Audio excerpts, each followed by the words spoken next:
Хангаласском районе состоялось закрытие международной олимпиады школьников Туймада. В этом году в ней участвовало 20 команд из разных стран – Румынии, Казахстана, Мордовии, Татарстана, Башкортостана, а также разных городов России. В пятидневную программу вошли посещение музеев Якутии, зоопарка Артодайду и проведение ИСЭХа. Саргалана Ильина продолжит. 3 дня решения сложных заданий, 3 дня напряженного умственного труда организаторы разбавили развлекательными мероприятиями, которые казались очень кстати, и гости издалека отдохнули и смогли узнать о нашей республике много интересного. И вот результаты подведены, победителям вручены награды. Я единственный из Татарстана, кто поехал вообще на физику сюда.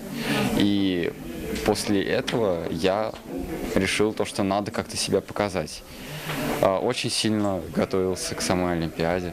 Хотя командных соревнований не было, организаторы подчеркнули, что традиционно всегда очень сильная команда из Румынии, из Казахстана, и хорошо выступили нынче дети из Якутского лицея.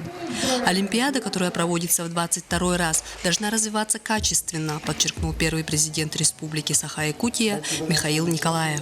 Организаторам надо не численностью бороться, а именно географией. Мы посмотрели, как ведущих азиатских стран, будь Сингапур, Корея, Китай, Япония, там как идет именно воспитание школьников, именно воспитание талантов, именно школьное образование как поставлено.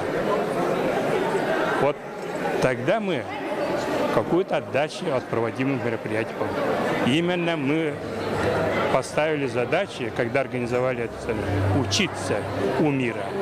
Олимпиада Туймада дает школьникам возможность сопоставлять свои знания на международном уровне, подавая таким образом стимул к саморазвитию, совершенствованию своего уровня. Саргалана Ильина, Александр Ярков, НВК Саха, Хангаласский улус.